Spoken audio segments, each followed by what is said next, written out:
อัปเดตล่าสุดในแพลตฟอร์ม BXTrade เนาะซึ่งปัจจุบันนี้แม่นใช้ ID ในการที่ว่าถอนเงินเนาะประมาณนี้นะทุกคนเนาะแม่นจะใช้ ID ซึ่งจะเปลี่ยนจากซื้อแต่ก่อนแม่นเฮาจะใส่ซื้อแบบนี้เนาะแล้วซื้อจะใส่บ่ได้แล้วเนาะแล้ว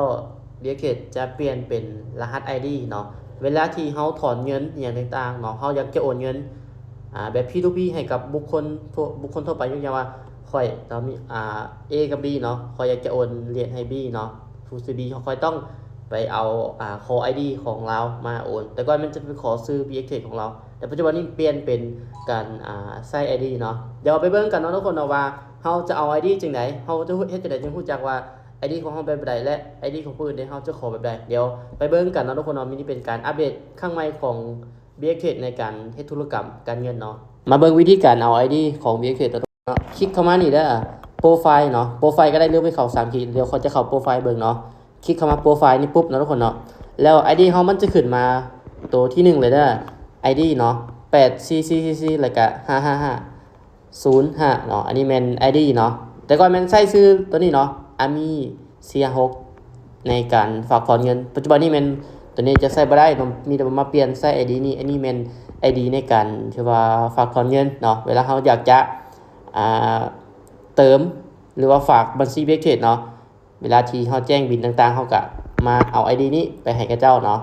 แล้วก็เจ้าจะโอนเหรียญให้เนาะหรืออีกอย่างนึงเนาะทุกคนเนาะให้เฮาเข้ามากดที่3ขีดเนาะกดที่3ขีดที่9เนาะกดปึ๊บแล้วให้มันเลือกคำว่า wallet หรือว่ากระเป๋าเงินเด้อ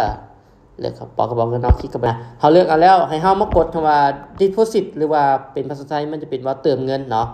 กดเข้าไปปึ๊บเนาะทุกคนเนาะมันจะขึ้นมาเป็น QR แบบนี้เนาะเฮาจะแคปเอา QR เนี่ยส่งให้กับผู้ที่ต้องการ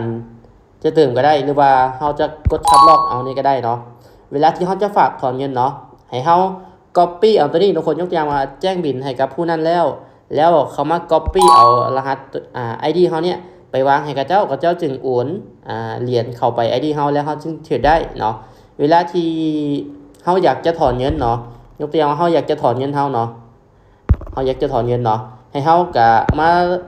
มันจะขึ้นมาคำว่า Gmail ตัวนี้เนาะทุกคนให้เฮามาเลือกเอาตัวนี้เด้อ BXTrade ID เนาะตรงข้ามกันนิดเดียวเนาะกดปึ๊บเนาะกดเสร็จตัวนี้ปุ๊บแล้วให้เฮาซองที่1แม่นเฮาไปเอา ID ของผู้ซื้อผู้รับถอนยกตัวอย่างว่าข่อยเป็นผู้รับถอนเนาะก็เซตมาเอาID ของข่อยมาวางใส่ซองที่1เนาะและซองที่2แม่นจำนวนเงินที่เฮาต้องการถอนเนาะตัวที่3เนี่ยเนาะ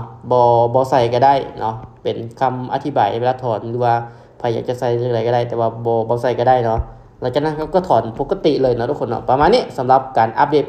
ใหม่ของBXTrade ในการเฮ็ดธุรกรรมการเงินเนาะ